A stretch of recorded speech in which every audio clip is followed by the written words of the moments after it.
होशियार लोगों की तो गत खराब है। बहुत ज्यादा होशियार लोग पल पल पे पाप कर रहे हैं, सांस सांस पे पाप कर रहे हैं। किस बात किस ऐंठ में घूमते हो। क्षमा मांगने पे भी क्षमा न करने वाले की गति भी बड़ी खराब होती है। नारदी निकुंज को अपने वक्ता भी चाहिए। हमारे अंगद जी ने कमाल कर दिया, खूब प्रचार किया उन्होंने बाबूजी बाबा का। उनके ग्रंथों को यथावत वैसा का वैसा सुना के, वो कोई बहुत बड़े वक्ता नहीं थे पर उन्हें लाखों लोगों ने सुना।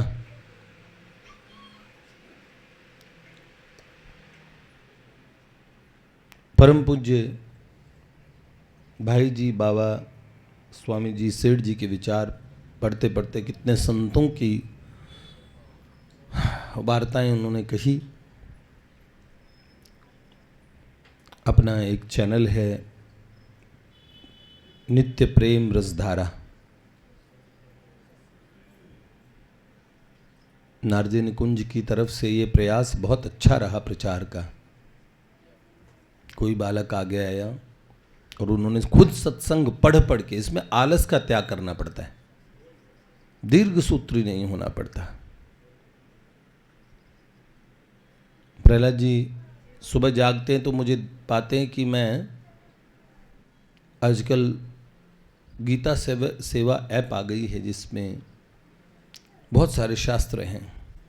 सुबह उठते हुए मैं शास्त्रों का अवलोकन करते हुए उठता हूँ, रात को सोते समय भी। इतना चाव है मुझे, शास्त्रों को देखते ही मेरा मन हरा हो जाता है। मैं चाहे पढ़ नहीं पाता हूँ फिर भी मैं अब गया तो अभी भी खरीद के ले आया। हजारों हजारों लाखों लाखों रुपए के ग्रंथ मैंने ला के रखे हैं। ये लाइब्रेरी के ग्रंथ जो हैं सारे मेरे पास थे, मैं लाया था जब मैं पढ़ाता था उस समय लाया था। एक किसी बुक शॉप में घुस जाता था, हजारों की बिक्री उनकी होती थी उस दिन। वो सोचते थे आज बड़ा फ़ायदा हो गया, मैं भी सोचता था आज बड़ा फ़ायदा हो गया, क्योंकि मैं कुछ कम ज़्यादा नहीं कराता था, जो भाव है वो बस भाव पे ले आता था। लेकिन 20,000 की किताब लाया तो 40,000 की पढ़ के आ गया वहीं पे। मैं जल्दी पढ़ लेता हूँ भगवान की कृपा से।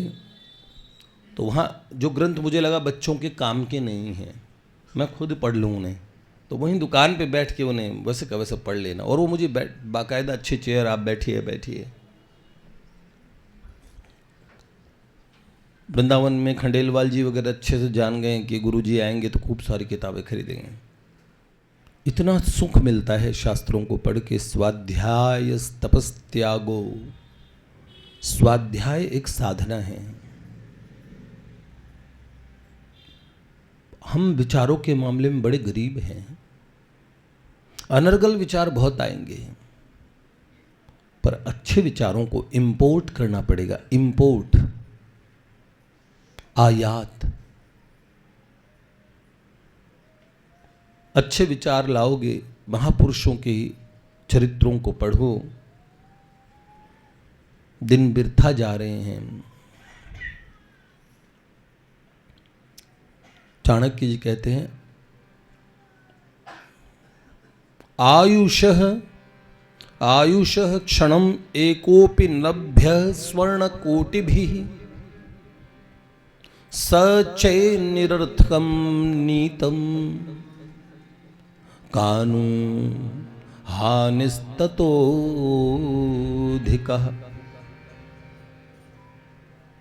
आयु का एक क्षण भी करोड़ों करोड़ों स्वर्ण मुद्राएं दे के भी नहीं। आयुष है क्षणम एकोपि न लभ्य स्वर्ण कोटि भी सच निरर्थकम नीतः कानु हानिस्ततोधिकः। उससे बढ़ के हानि क्या हो गई। सांस, आज पता लगा एक शालीमार गार्डन के बड़े प्रसिद्ध डॉक्टर, मेरे पिताजी का उन्होंने इलाज किया, खुद की उम्र 35 से 40 के बीच में। मंजीत भाटी जी लीवर के स्पेशलिस्ट यहीं बैठते हैं, उनका निधन हो गया। पिछले महीने भाई को दिखाने गए थे तो कह रहे कुछ हाँ, खांसी जुकाम वगैरह हो रहा, लंग्स की प्रॉब्लम हो गई अचानक ही, और चल बसे 1 महीने में।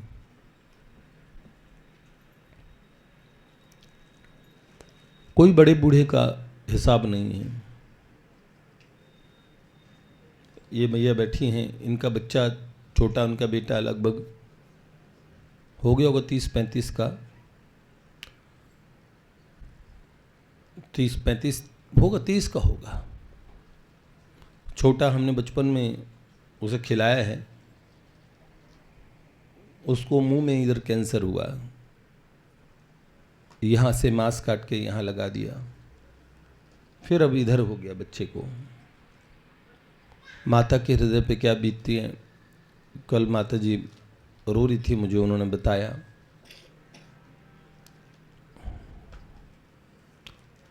रोग है, मृत्यु है, दुर्घटना है, ये कभी आयु नहीं देखते। इसलिए जीवन ऐसा जीना चाहिए कि स्वाध्याय करो, तप करना चाहिए। रोग दे के, भयानक पीड़ा दे के भगवान शुद्ध करें, उससे अच्छा है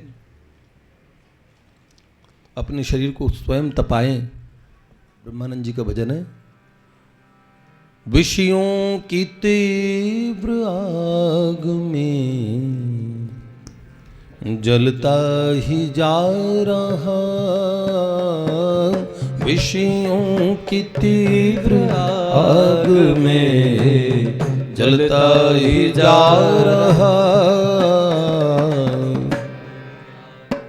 मन की तरंग मार लो बस, हो गया भजन,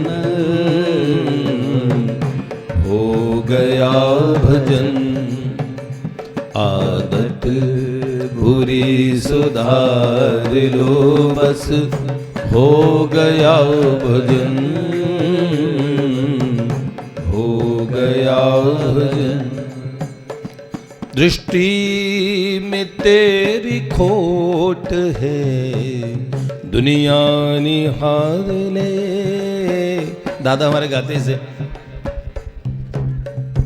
दादा बहुत छोटे थे, बरसों पहले उस घर में जब रहते थे, एक दिन सुबह सुबह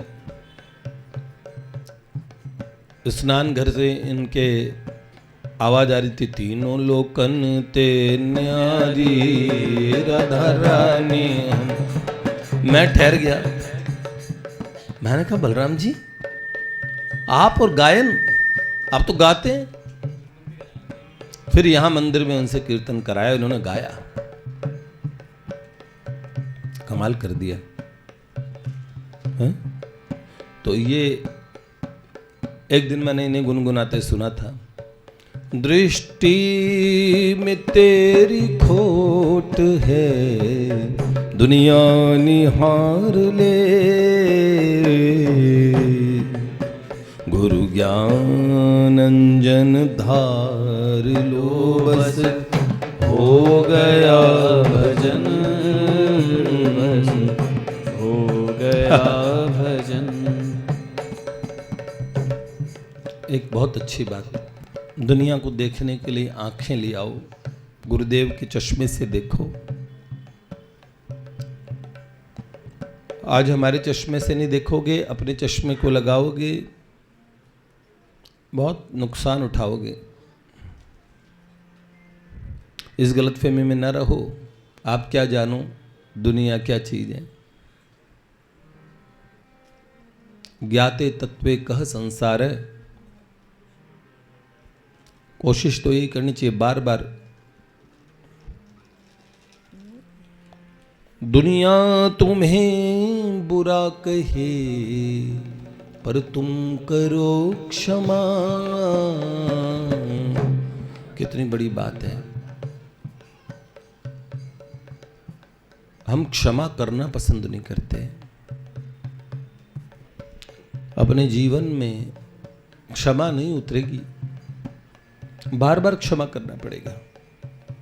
जैसे माता पिता बालक के अपराध को क्षमा कर देते हैं, क्षमावान व्यक्ति को जैसे धरती माता के समान माना गया, और क्षमावान व्यक्ति को भगवान के दरबार में क्षमा मिलती है। सब देव उस पर अनुग्रह करते हैं।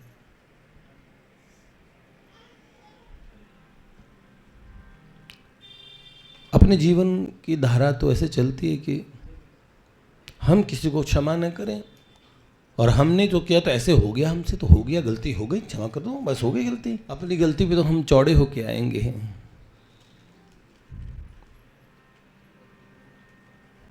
सुनो, क्षमा मांगने पे भी क्षमा न करने वाले की गति भी बड़ी खराब होती है।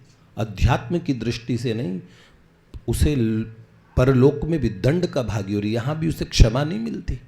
कोई मिलेगा तो फिर उसे सही से उसे दंड ही देगा, क्योंकि उस दंड विधान में भैया पल पल पे पाप कर रहे हैं, सांस सांस पे पाप कर रहे हैं।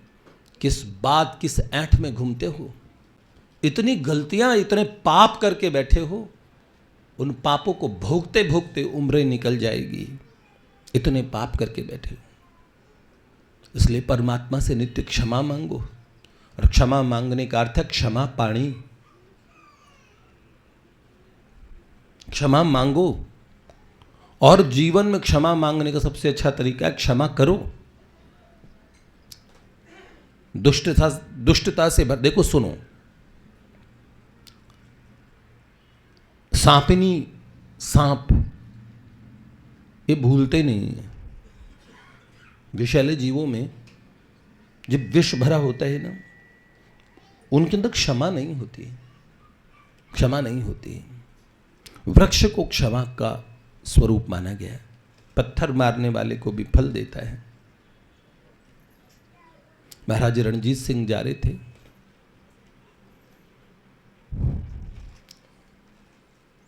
पंजाब केसरी महाराज रणजीत सिंह, अंग्रेज भी उन्हें जीत नहीं पाए। अफगानिस्तान तक भारत का कब्जा, कश्मीर उनका राज्य, उनका शासनकाल। जिनका वीर सेनापति हरि सिंह नलवा, अफगान माएँ अपने बच्चों को सुलाती थी, सो जा बेटा नहीं तो नलवा आ जाएगा। आजकल तो हमें वीरों के विषय में बताया नहीं जाता। मूर्खता की हद हो चुकी है जब महाराणा सांगा जैसे महापुरुष को भी लोग गद्दार कहते हैं। वो किस लिए कर रहे थे? इस देश पे इब्राहिम लोदी के, किसी ने कहा अभी ये कह दिया कि महाराणा सांगा ने निमंत्रित किया बाबर को, तो गद्दार थे। इस देश पे इब्राहिम लोदी के अत्याचार बढ़े तो राजा लोग संधि करते हैं आपस में। बाबर विस्तार कर रहा था, महाराणा सांगा ने नीति का प्रयोग करके सोचा कंटकस्य कंटकेन व शोधनम भवति, कांटे से कांटा निकलता है। उसे कहा अगर तुम इब्राहिम लोदी को हराना चाहते हो तो मैं तुम्हारा साथ दूंगा। ये था इब्राहिम लोदी से निजात दिला के महाराणा सांगा की ये नीति थी कि अगर बाबर पे आक्रमण करके वो युद्ध करके ये परस्पर दोनों कमजोर हो चुके होंगे तब इन पे हमला करेंगे। उन्होंने निमंत्रण इस देश पे अत्याचार करने के लिए नहीं दिया था, इस देश के किसी राजा को हराने के लिए नहीं दिया था। एक आक्रमणकारी से दूसरे आक्रमणकारी को परास्त करने के लिए ये नीति अपनाई थी।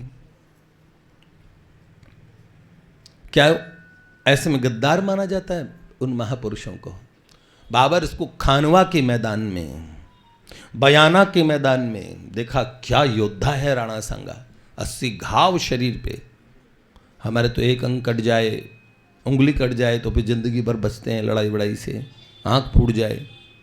80 घाव शरीर में, भीषण घाव, एक आंख, एक हाथ, पैर, सब। तब वो योद्धा युद्ध करते थे। उन महाप्रतापी इस भारत के महान गौरव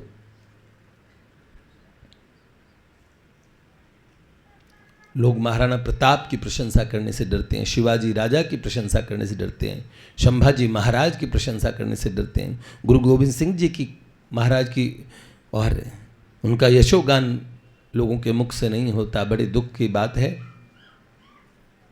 कैसे स्लो पॉइजन हम लोगों के बालकों को दिया जा रहा है। बड़ी दुखद बात है। बड़ा गर्व होना चाहिए इन महापुरुषों पे हम लोगों को। तो पंजाब के श्री महाराज रणजीत सिंह बड़े वीर योद्धा थे।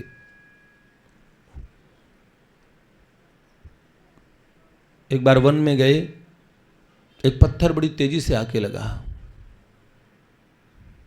देखा तो एक माताजी, महापराक्रमी, ये तो महाराज रणजीत सिंह हैं, और उनके पत्थर लग गया माथे पे। उन्होंने कहा महाराज मुझे क्षमा करें, फल तोड़ने के लिए पत्थर फेंका था, गलत निशाना लग गया, आपके लग गई चोट। तो महाराज रणजीत सिंह जी ने पूछा कहाँ रहती हो। फिर अपने मंत्री को बोला इन्हें अशर्फियाँ दो और इन्हें विदा करो। तो पुरस्कार देके उन्हें वहाँ से विदा किया। मंत्री ने पूछा महाराज पत्थर मारने पे आपने इनाम दिया? तो मुस्कुराने लगे। उन्होंने कहा बात यह है मंत्री जी, इन पेड़ों से सीखना चाहिए, पत्थर मारने वाले को भी फल देते हैं, फल देते हैं। उस पेड़ से तो गया गुजरा नहीं हूं, समझ सकता हूं। भूख के मारे बेचारी को फल चाहिए था, किस्मत भयभीत हो गई, मुझे लग गई, मेरा प्रारब्ध था। अध्यात्म का जन्म उन लोगों के भीतर होता है। माला कर रहे हैं, हृदय में धूर्तता भरी है, अगर भक्त है तो पानी पे लकीर से ज्यादा उसके जीवन में क्षोभ नहीं होता। जो याद रखता है, देखो याद रखने का मतलब याददाश्त नहीं है, याद रखना मतलब उसके संस्कारों को पकड़ के रखता है। लोगों की बातें पकड़ पकड़ के मैं नहीं कर, मुझे कोई क्षमा किसी को नहीं करनी, मुझे तो ऐसा रहना, मुझे ऐसा रहना। ऐसी दुष्टता जिसके भीतर है, ठाकुर जी के हृदय में तो वो कभी स्थान नहीं पा सकता। इसीलिए हमारे यहां तो रहीमन आप ठगाइए और न ठगिए कोई, और ठगे दुख उपजे, आप ठगे सुख होए। भक्त को कोई ठग लेता है ना, तो भक्तों को बहुत ज़्यादा मलाल नहीं करना चाहिए। हाँ ठग लिया, नुकसान हुआ यार, फिर भी कहते हैं मेरा प्रारब्ध था। ये आध्यात्मिक मार्ग में हमेशा होशियार होना बहुत जरूरी। होशियार लोगों की तो गत खराब है, बहुत ज़्यादा होशियार लोग, वो शरणागत कभी नहीं होते, वो होशियारी का भरोसा रहता है, वो भगवान की शरणागति नहीं स्वीकार कर सकते, बहुत ज़्यादा होशियारी नहीं। अब इसका ये मतलब कदापि नहीं कि महात्मा लोग होते हैं, भक्त लोग के बुरे मूर्ख ही रहें, उसका मतलब ये तो नहीं। होशियारी का मतलब अपनी समझ, अपनी होशियारी से हरि और गुरु की समझ को बड़ा मानना। देखो यहाँ पे हरि गुरु बोला जाता है, भगवान की समझ तो तुम अपने हिसाब से निकाल लेते हो, गुरुजनों का तो आदेश उनके मुख में होता है, बोला जाए उससे 3-5 किए बिना जो आज्ञा मानता है वहीं उसी को आज्ञाकारी कहते हैं भैया। इसीलिए हमारे यहाँ ये नहीं पूछा जाता, शास्त्र पढ़ के निर्णय नहीं, अपने गुरुजनों से पूछते हैं कोई काम करने के लिए भी पूछते हैं। गुरु गीता में भगवान महादेव कहते हैं कि अपने गुरुजनों के बात को काट के अपने विचार को रखना, ये बहुत नुकसानदायक है साधक के लिए, बहुत ज्यादा। भगवान उद्धव जी से कहते हैं, आचार्य माम विजानीयात नाव मन्येत करहि चितः।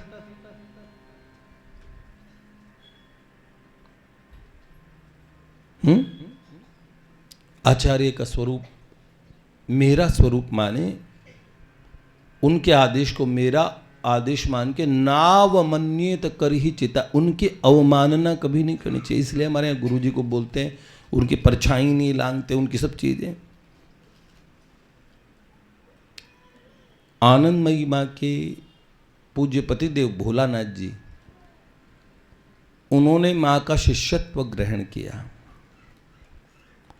और फिर साक्षात्कार किया उन्हीं में आदि शक्ति जगदम्बा पराम्बा के। चिंतामणि नाम की वेश्या को कृष्ण कर्णामृत में प्रथम गुरु के रूप में नमन करते हुए बिल्वमंगल ठाकुर ने उनको आदर दिया कि उन्हीं के शब्दों से मेरा जीवन बना है। हमारे यहाँ तो गुरुजी कसौटी करते हैं, जमाना बड़ा अलग आ गया कि गुरुजी की कसौटी की जाती है। शिष्य अगर कोई भी धन देता है ज्यादा तो महात्मा जी से कहता है, महात्मा जी गौशाला कैसे चलेगी, महाराज जी को हमारे घर तो पधरावनी करनी ही पड़ेगी। तो महाराज जी अस्वस्थ भी हों तो प्रयास से रहता है उन्हें खींच लें। परम पूज्य बाबा कहते हैं, बड़ी दुखद बात है, संतों और महापुरुषों गुरुजनों से अपनी बात मनवाने का आग्रह रखने वाले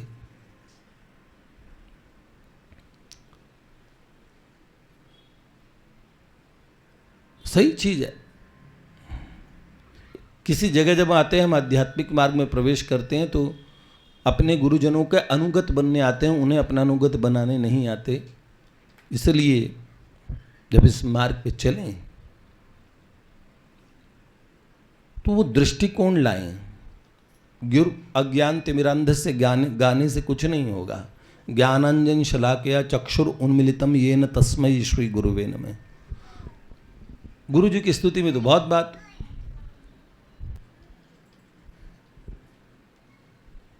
दूसरे को क्षमा करना चाहिए, इस पर प्रवचन कराओ। आप में से हर व्यक्ति प्रवचन कर देगा।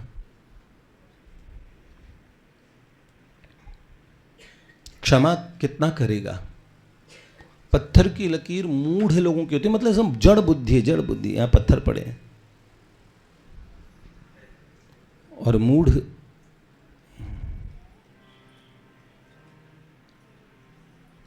महात्मा लोग, ज्ञानी महात्मा भी, वो वाला मूढ़ नहीं, होय मूढ़ भजुराम। वो मूढ़ता भगवान के भजन में लगाते कि मूढ़ होके भगवान का भजन करना। यहां तो मूढ़ होके संसार की ईर्ष्या, द्वेष, काम, क्रोध, लोभ, उसके वशीभूत होकर मूढ़ता पूर्वक व्यवहार करते हैं।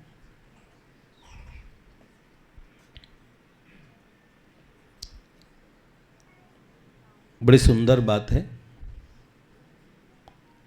ये अपने जीवन के पैटर्न में लेके आए। स्वाध्याय, तपस्त्यागो, निष्ठ, ये जितने भी है,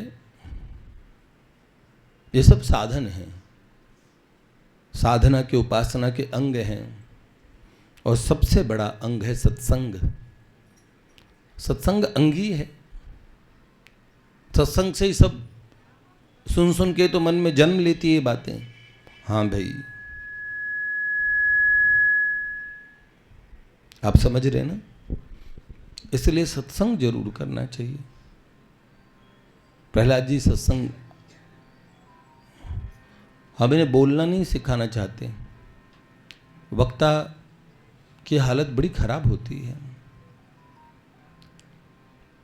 एक बहुत बड़े मोटिवेशनल स्पीकर एक दिन मुझे मिले, उनके करोड़ों फॉलोवर्स हैं। बड़ा आदर दिया उन्होंने, इत्तिफाकन मिल गए। वो लोगों को स्ट्रेस एंग्जाइटी सब दूर कराते हैं, लेकिन खुद बड़े स्ट्रेस में थे, मदिरा के नशे में चूर।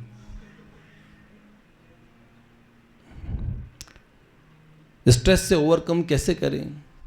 उसका क्लास दे के जो स्ट्रेस होता है बाद में सिगरेट पी के निकालते हैं।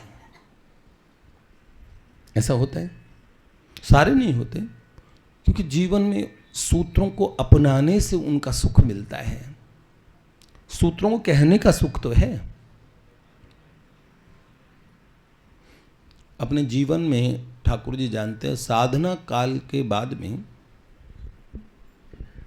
1-2 वर्ष मेरे स्वास्थ्य का ऐसा घनघोर समय आया। उस समय में मानसिक रूप से भी बहुत ऐसा मेरे हृदय में ऐसा मस्तिष्क में विक्षेप था, भयानक शरीर की पीड़ा के साथ में मन की पीड़ा ने इतना घर कर लिया था। सबसे पहला मैं बरसों जो साधना कर रहा था, उस साधना का संबल वो तो महापुरुषों ने, गुरुजनों ने पकड़ लिया। नहीं, मैं स्तोत्र पाठ वगैरह भी भूल गया। मैंने इतनी साधनाएं की है और बहुत सारी। एक दिन मेरे मस्तिष्क में बात आई, जब किसी को मुझे दिखा रहे थे तो मेरे ध्यान आया, ओहो ये सब विद्याएं जो देख रहे हैं तो मुझे खुद भी आती है। खुद से खुद के लिए जानकारी की। मैं तो खुद ही भूल गया, खुद को ही भूल गया। साधन काल में भी साधक की अवनति हो सकती है।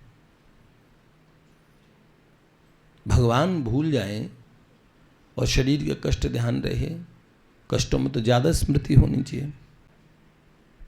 फिर उसी कष्ट में मेरे को महान भगवान की स्मृति ने, महान ऐसे आनंद की प्राप्ति हुई,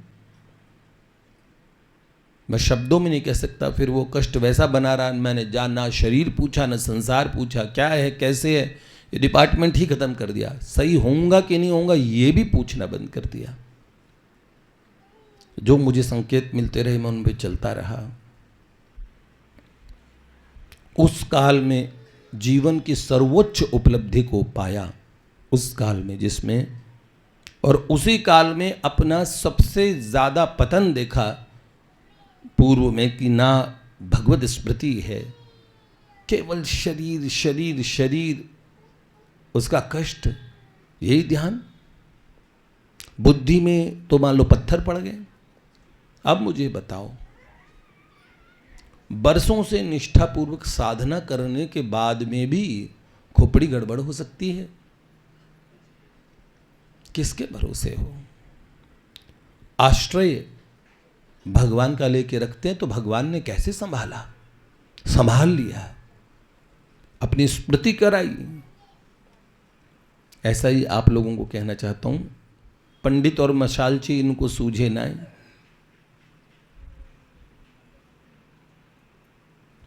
दूसरों को जो हम बोलते हैं वो साधन भजन वाला जीवन नहीं होगा। यद्यपि मैं डांटता हूं, पर भीतर से मैं जानता हूं मैं नहीं डांटता हूं, बहुत सोच समझ के डांटता हूं। क्रोध करते समय भी जानता हूं ये क्रोध कर रहा है, विभाग करके देखता हूं कि इस क्रोध से ठीक होगा तो क्रोध करके देखता हूं, डांट के देखता हूं, कैसे भी ये ठीक हो जाए तो ठीक है। पर भीतर एक निरंतर ऐसा बना रहता है अनुराग, प्रेम, उसका वैसा का वैसा अस्तित्व पाता हूं उस व्यक्ति के लिए जिसे मुझे लगता है कि ये बहुत गलत है, ये ठीक नहीं है, और इससे ये बहुत महानतम किसी मुसीबत में पड़ने वाला है, बड़ी भीषण परिस्थिति में पड़ जाएगा जहां से उसका बचना मुश्किल होगा। भगवान विवेक की जागृति कर देते हैं। तो इसीलिए भैया सत्संग जरूर सुनना चाहिए, कहना भी चाहिए। कहते कहते मन में बात आती है। 4 लोग बैठे हो, सेठ जी इतना सत्संग का व्यसन रखते थे। सेठ जी का मुद्दा, सेठ जी का मतलब हम समझते हैं बाहरी रूप से जो बड़े एक्टिव, कोई चीज़ कर, सेठ जी सत्संग के अलावा और भगवान मिल जाए और भगवान की चर्चा के अलावा सेठ जी का जीवन कुछ नहीं था। एक बात फालतू नहीं करते थे। 4 लोग बैठो, 2 लोग बैठो, लाइट बात करने के बाद, खिलाने पिलाने के बाद थोड़ी सी देर ऐसी बात कहो, उसका भी कल्याण हो। अपने प्रभु भी देखे कि ये यहाँ पे आके जगत में इसको सम्मान मिल गया, ये मिल गया, ये मिल गया, इसका क्या प्रयोग कर रहे हैं। ऐसा नहीं। तो साधक लोग बैठो तो चर्चा करो, ऐसी कुछ परस्पर भगवत वार्ता करो, कोई संतों की चर्चा करो, किसी को बोलो चलो भैया कोई बात बताओ, चर्चा के रूप में सुनो। सत्संग की बात, एक सत्संग बोलने वाला, एक कुछ सुन रहे हैं, एक श्रोता एक वक्ता, ऐसा नहीं, चर्चा के रूप में आपका मन भी लग जाएगा, उसमें हंसी मजाक से लेकर सब बात होगी। बात सत्संग से शुरू करो, मजाक करते हुए फिर सत्संग पे समापन करो, तो बात बढ़िया रहेगी। जीवन में नित्य सत्संग बना रहेगा, भगवान रहेंगे चर्चा के बीच में, आप लोगों के मध्य में। भगवान यही कहते हैं, अगर मुझे बुलाना है, मत चित्ता मदगत प्राणा बोधयंत परस्परम। बहन को बुला लो, उनको।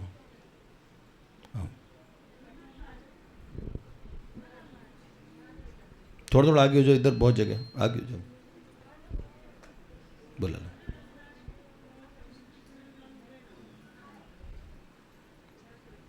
आ जाओ, उनको बुला लो, हाँ जगह हो जाएगी। तो भगवान कहते परस्पर बोध, वक्ता श्रोता के रूप में नहीं, आपस में। पूज्य प्राची जी ने एक बात कही थी, बार बार मैं कई बार कह चुका हूं कि केवल ध्यान नहीं, अगर ध्यान नहीं कर पाते तो भगवान की बात करने लगो, कितनी बढ़िया बात है। इसलिए बहुत अच्छा साधन है। नारदी निकुंज में उन वक्ताओं की खोज में भी मैं हूं जो अनुष्ठानिक रूप से बोल पाए, पीठ पे बैठ के बोल पाए। उसकी एक अधिकार क्षेत्र होता है शास्त्र की दृष्टि से, उस अधिकार क्षेत्र की हर बात वो फुलफिल कर रहे हों, उनके जीवन में संयम हो। ऐसा नहीं हो 10 लोग 20 लोग 50 लोग प्रणाम करे, मन के अंदर कलुष की पाप की भावना आ जाए। सम्मान को भोग लेना बड़ी खराब बात होती है। सम्मान के बाद में दायित्व बढ़ता है, जिम्मेदारी बढ़ती है। अगर कोई सम्मान करे, अहंकार भी आता है। और आजकल तो फिर पतन के बहुत गुंजाइशें वैसे भी बनी रहती है।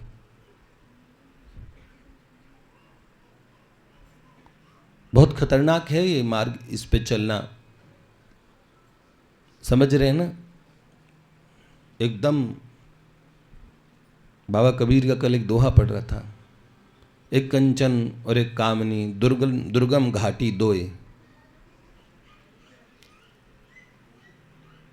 आप प्रतिष्ठा में बैठे हैं, आपको कोई प्रणाम करने आए, हम तो अपना जीवन आपको समर्पित कर रहे हैं। आपकी कुदृष्टि हो जाए, कल को धन पे हो जाए, किसी के रूप पे हो जाए, किसी की, ये तो बड़ी गलत बात हो जाएगी। तो इसीलिए ऐसे बना, उस स्थान पे बैठ के उस स्थान की गरिमा को वैसा का वैसा बना के रखें, ये बात बहुत आवश्यक है। अध्यात्म मार्ग में संभल संभल के भगवान का नाम लेके, भगवान का आश्रय लेके बढ़ते चलेंगे, तब वास्तविक रूप से हमारी जीत होगी। और मेरा यही कहना था, जो उसमें लिखी हुई बात थी, दुनिया तुम्हें बुरा कहे, ब्रह्मानंद जी महाराज का भजन है ये, श्री मधुर कृष्ण शास्त्री जी ने गाया है। तो स्वर तो लिख दिया पर राइटर का नाम नहीं लिखा, और अंतिम पंक्ति जिसमें छाप है ब्रह्मानंद जी की, वो नहीं है इसमें।